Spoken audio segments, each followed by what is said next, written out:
All right, teachers, we're going to be receiving an email. If you haven't already, you'll be getting it soon from IT, most likely from Jody Clements, just like the one I have here on the screen.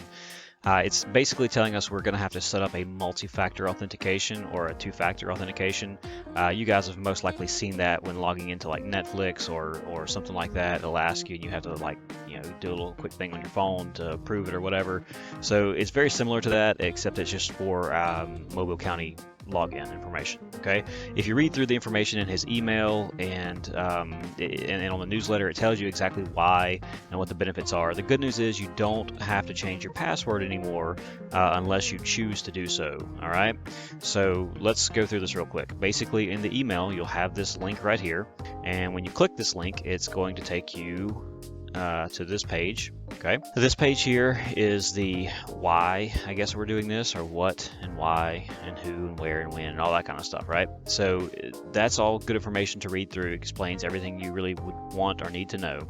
Here on this side, step 2 is where we click this link right here, and it's going to give us instructions to actually set up this process. Okay, so when you click this link right here, it's going to take you here, and this is the page that kind of, again, it gives you a little bit more information, talking about accepting or denying the box when it pops up, because you do have to do it every 60 days. But basically, there are 3 or 4 methods to choose from. The easiest way here talks about installing the Microsoft Authenticator app on your device. I'm not going to do that myself. I'm going to pick the second option, which is also says popular option. And this is just simply to have them text my phone whenever we're prompted to do this second form of authentication. So I'm going to go to step 1 and then skip down to step 4. There's a third option here where Microsoft will call you. Obviously, it takes a little longer of a process there. And there is another step if you choose not to use your cell phone at all. What ends up happening is you will have to reset your password every Monday. Okay, so these other options, you won't ever have to reset your password again unless you're compromised or just choose to do so. Because you'll have the second step of authentication. If you do the last option, you will have to change it every Monday. All right, so here we go. It tells you here we're going to open this web browser. Go here. I'm going to click this to open it up. They've already have my phone number apparently, and there's the text message. So this text message I'll open on my phone. So this is the text message that I have received. This is the verification code that they've given me. So I will type this code right here into the computer browser, and we hit verify on the computer browser. This is my authentication method that's kind of already been set up at some point. You have the option to change this if you don't want to use the phone, which I'm going to use my phone, so I'm going to keep this here. And then we'll go back to the directions. We've done this. We scroll down to step 4 right here.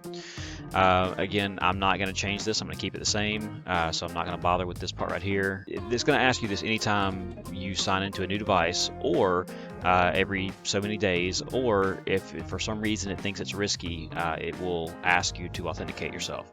And that's when you get that text message.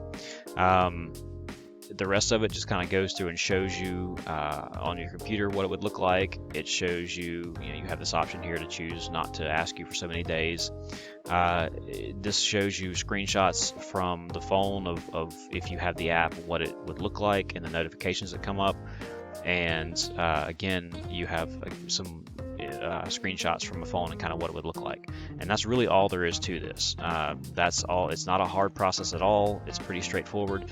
Most of us have our phones handy anyway, so it seems like to me the best option would be the second option here, to go through and use your phone to authenticate your identity.